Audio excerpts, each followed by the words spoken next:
everyone, this is Sunniva. And this is Johannes. And you are watching Board Gaming Ramblings. And today we are taking a look at Artisans of Splendent Vale, a new game from Renegade Game Studios and Nikki, Valens. It is a 2 to 4 player story-driven campaign game. Yes, another story-driven campaign game. We like, if you've seen our channel now for a while, you know that we love heavy euros and story-driven co-op games. And if you haven't seen our channel for a while, or you haven't seen it at all, maybe you can do something. For example, subscribe. Can you explain that process? Yes, it's very simple. It's a button. You click it, you have subscribed. Wow. Congratulations. It's that easy? Yes. Wow. Everybody can do it. Everybody can do it. Hint, hint. With all of that out of the way, let's talk about this game. In this game, you're going to be different artisans that live in Splendent Vale. Yes. And you are going to go through your life. But your life is full of adventures. So you are going to go out on adventures with your friends, and you are going to come home to your families and be with them. So it's basically like a very comfy lifestyle game. Like you are going to go out and do things. Maybe something crazy happens, maybe something mundane happens, and then you're going to go back home, have some dinner, relax something. Maybe you craft something, maybe you do something else. You even have a to-do list in this game. This is the first game I ever played where you have a to-do list, which I'm a big fan of in real life. I didn't know I needed it in a board game, but it's here.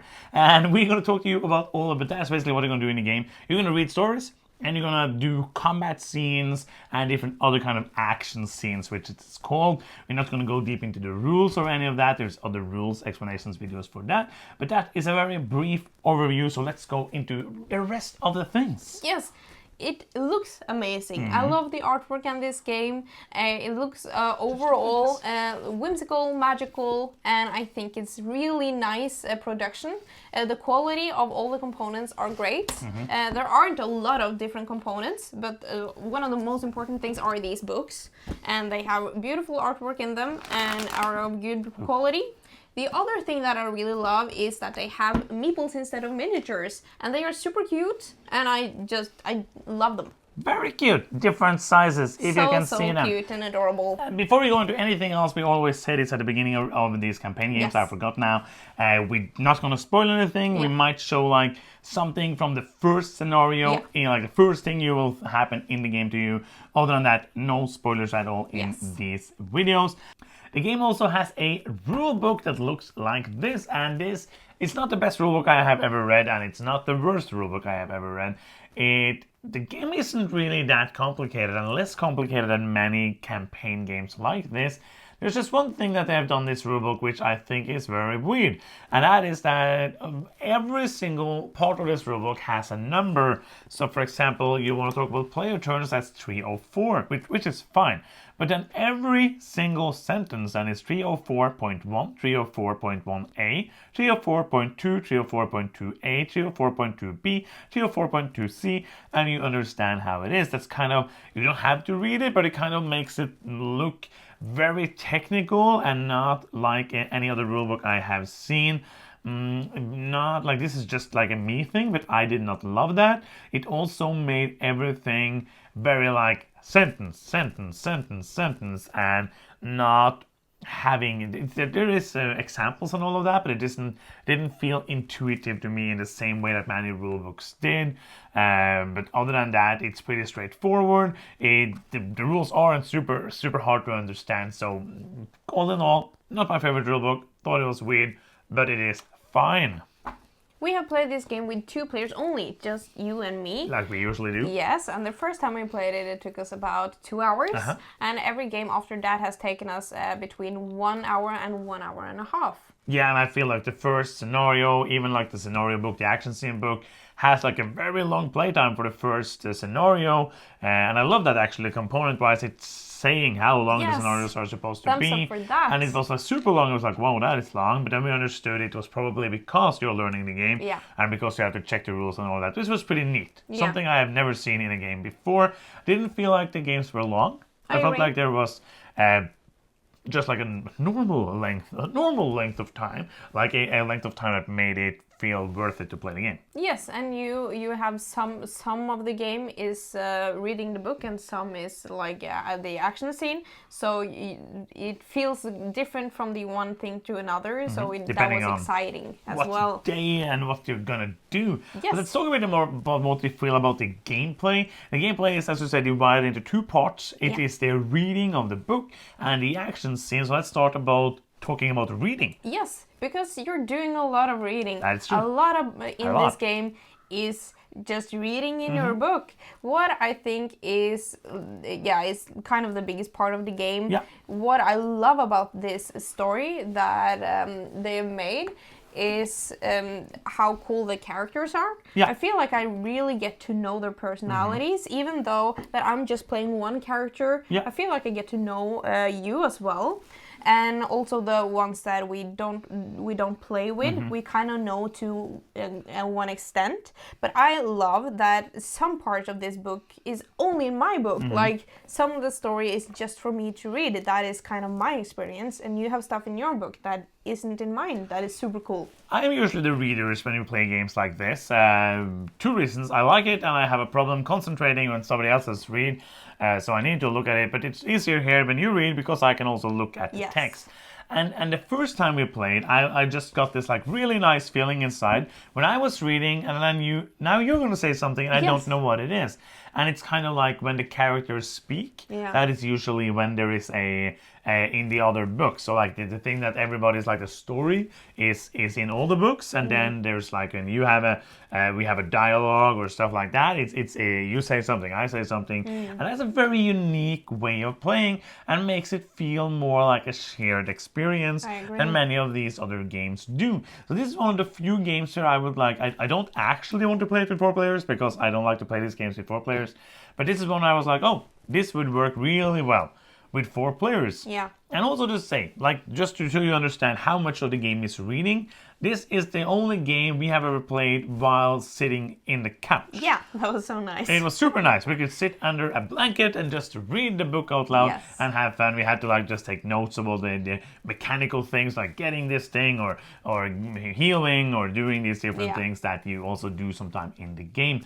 Let's talk a bit about like the story. Yeah. I think the story, without spoilers, of course. I want to say something first. Yes, do it. There are some maps in the book too of the things that you can explore, and I love that on some maps, for example, I can see a number of like a paragraph to read that you don't have in your book, and vice versa. So that also is exciting, like, and the artwork again is beautiful. So let's talk a bit about that first, because like the reading is also kind of, you have this exploration of maps. Yes. And I feel like that is a fine way of doing it. It's instead of doing the old way of doing this choose your own adventure, like you see a room on the left there's this thing, do you want to check out that? Instead of doing like the old style books like this, you have now a visual representation.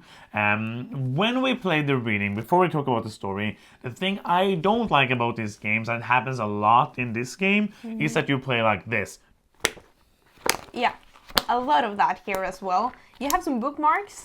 So when you get to a new place, it says like bookmark this map, so you can also always go back to it. I love that they have taken into account that you need a bookmark. I would have loved. There's one game we played recently which did this. When I was just riffling through the pages, if there was like up on the here which numbers was on those pages. Yes, because there's actually no numbers in this book. There are huge numbers on the different. But no page number. Yes. So I can't like find and say, oh, it's on page that, because that's different as well, because we have different numbered sections. I understood that after playing a couple of why are there no page numbers, because it wouldn't help. But I would have loved there to be like notes at the top of which numbered sections are on the different sides of pages. Yeah, that would be great. And there was a game we just played recently which had that. I don't remember which it was, but that was very helpful. Especially, that's kind of my least favorite part of the book. I understand that you don't want it to be like reading from the beginning to the end, but it's just a little bit too much back and forth. So what do you think about the story so far? We have played, I think, 5 or 6 days, which are like the scenarios. Some of those can be like staying at home, doing not a scenario. We did that once, so we have played, I think, 4 or 5 of the actual scenarios in the game. I don't know how many they are. There are like we have a calendar, but it doesn't like say that it stops there because there's like this day and every day after it at the end. So you could like I think get through the main story in that time, or maybe you would need more. I don't know. But what do you think about the storyline so far? The story isn't mind blowing for me. It could. We have only played the beginning, so it could take like an unexpected turn. But the way that I see it going now, it's. That is not the main reason for me to explore this game more. I think that all the other stuff, like the setting of it, it's very nicely written, and also like the characters, the personalities. It's a very diverse game. That's important to know. If you need diversity in games, this is fantastic. Like it has everything. Like it is very, very good in that way. It could have been pasted on like a very generic fantasy like characters, but they're not. They're very unique and soulful, and I feel like they have included so much soul to these stories, and I really love it for that. So for me, the story, I agree with you. The writing is nice.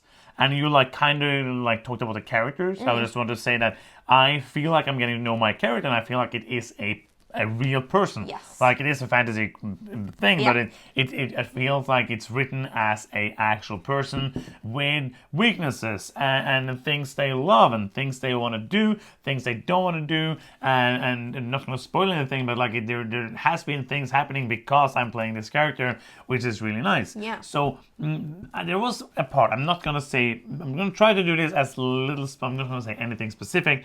There was a part so far in the story and I was like, oh, that's it. That's going to be the story. And I was a bit sad by that because I was like, oh, but we've seen that so many times. Why can't we do something else this time? And hopefully it will be different. Yeah, we don't know. It can Of course, because we haven't played the whole thing. Yes. But it was that hook. Because that was kind of the hook when that happened. And I was like, oh, that's not a great hook for me. But I love the writing and I love like the everything about reading it. It's really good. So let's talk about the other part. Yes. Because I felt like we talked about this book for a while. Yeah. The other part is the action scene. Sometimes throughout the book, you will be told to open the action scene book and play an action scene. Yes. And the rulebook is saying like this can be combat. It can be a chase scene. It can be like different things. Cool. Basically where things happen fast. Yeah. So it doesn't make sense to read it. Like it's not an exploration. It's not just has something happening. It's more of a like boom, boom, boom, something happens. Action. I'm going to show you the map of the first action scene, just so you know. If you you don't want want to to see that, anything, skip ahead. skip ahead. Like this is the map. It is very. This reminds me because I have played a lot of Final Fantasy Tactics, for example, Fire Emblem, all of those games, and this really reminds me of those video games. You even have on the other side, you have like the setup and stuff, and you have the initiative track. I love that. And that is very much feeling like playing Final Fantasy Tactics Advance on my Game Boy Advance again, and that was really nice. And this is very. Should we just took this away so boom. that we can talk about it? Without showing it for the whole video. We're back now without the spoilers. Hello. And this is very much lighter. The combat and all of that is a lot lighter than many other games. Yeah. But that means also it's going to go quicker. Yeah. It has dice manipulation and it has like a different abilities and equipment and management. So what do you think about the action scene part of the game? I think that is simple enough to not like take away too much time on like this. How does he move again and stuff, which is a little fiddly sometimes in these kind of games, but it's still enough there to feel like it's a challenge and for us to have like.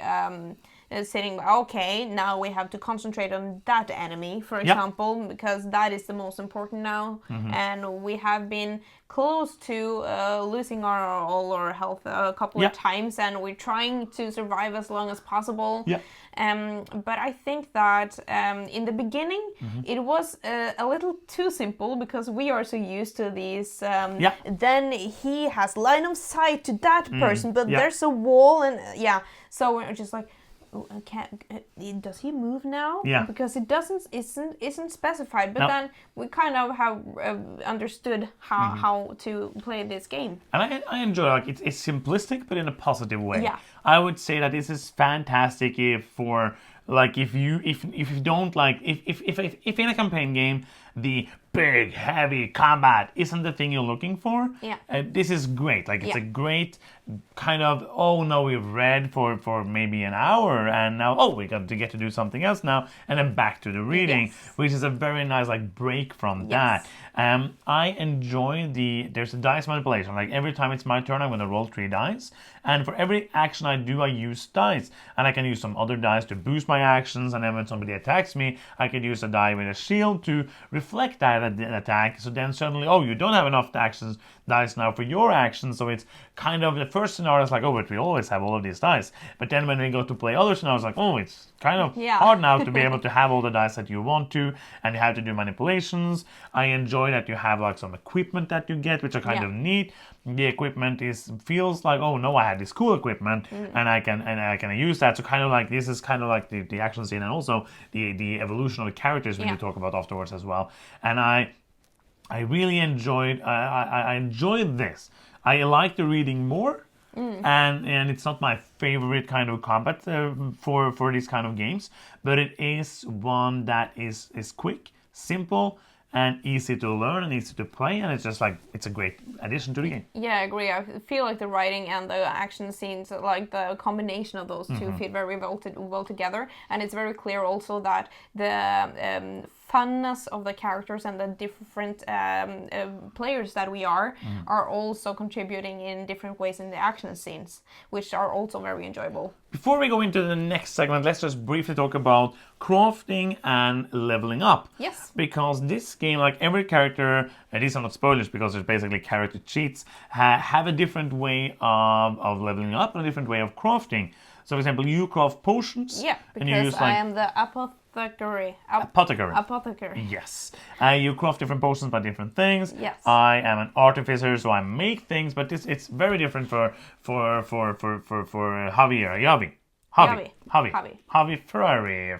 I'm horrible at saying names. But for he has a map which is both the crafting and the leveling up. So this is kind of, if you have played Final Fantasy X, any of these kind of games, you have these kind of nodes that you unlock, and then you go boom, and you get an ability. You have that kind of map and the crafting side by side. Yavi has it in one, so I have to use some of the nodes with experience and some of the nodes with crafting materials, and get this super cool card that I can add armor or abilities and all of that. So I feel like it has a great progression system, which is something I really enjoy in these kind of games. I agree. I love leveling up. I love getting stuff, and I think it's done in a great way here. Yes, and also a great pace so far. I think it's a nice balance between getting a lot of stuff and being impatient and wanting stuff. That is true. So let's talk a bit about weight. Yes. And who is it for? Who is it for? I think this is a lighter campaign game, and it's not as rules heavy as we said about the actions and action phase and stuff. Yep. But you need to like the reading part because it's a lot of reading. Yes. Yes. I like it though. It is basically like a choose-your-own-adventure reading game with some action stuff here and there. So you really need to enjoy that part of the game, because without that, it's really not a lot of game left. Like, you have the combat and stuff, but the reading is like the core of the game. So should we do some final thoughts? Yes. Do you want to begin? Yeah. You can start. Go.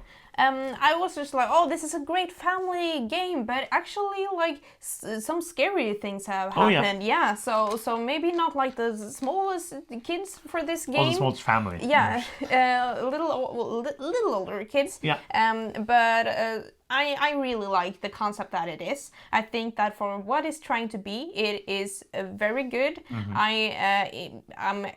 I wanted to play it more to see if the main story can hook me a little bit better than it has so far. But I still like to play the game. I find it just overall enjoyable and delightful. Cozy. I like that. It's very cozy. Yes, very cozy. And I love my character. I love playing with my character. And also I love like just figuring out this world that this game is set in. So overall, a very enjoyable experience for me. I think the only negative in this game is like if the action element was the main element of it, I would have enjoyed it more if it was like more like more complex. But for what this game is trying to be, I enjoy it for what it is. So I just hope the main story for me gets better. That is my main concern maybe about this game. But that is very personal. I think somebody doesn't mind that at all. That's true. What about you? You're not going to do a rating, which is kind of part of the final thoughts. I'm going to rate it an 8. I think it's a great game. This is the first time you've ever done a review, so it might be because of that. And just briefly going back to who is it for, I think this is going to be great also for a lot of couples. I just want to sit down with this cozy campaign game. Or game group, but like I think it's like if you are like us and you like these games, it's more it's not. I'm gonna you don't take me. I'm saying like activity. I don't mean that in a bad way. I mean it in a fantastic way. Like I love these heavy crunchy euros, but this is great. I can sit in the couch. I can read a book and just go into the story and have a lot of fun with that, which I really, really love. So I agree with most everything you said, and that's it. But oh no, the rating. It is I like most part of the game. It's a bit much of the going back and forth when you do that for 1.5 hours. That's just like something for me. Like I'm looking at it. I would have loved to have those when I just riffle through it and see what numbers are there. Just like a range of numbers, like 1 to 50, 50 to 100. That would be very, very helpful. But other than that, I really enjoyed the reading of the story. I thought the combat part was a bit simplistic, but still fun. Enjoyed the meeples that you don't have to have huge miniatures. The biggest love for me in this game is the books, that everybody has their book and you're reading a story together and you get the dialogue, you get the characters that really feel like they are characters and they are persons and they are people that just like are real, and that is very, very nice. And I'm gonna give it an 8 as well. I think it's a really good game and I hope we get a chance to play it more. And that is the same thing we say at the end of every storytelling review. We will see what happens. That's the end of this video. If you are still here and you haven't subscribed, you can do so now by clicking the subscribe button down there. It's fun and it's free. It makes us happy like this. If you want to do something that is not free, you can go to patreon.com/boardgamingramblings. And that is the end of this video. Thank you so much for watching. I'm Johannes. I'm Sunniva. And you've been watching Board Gaming Ramblings, and bye bye.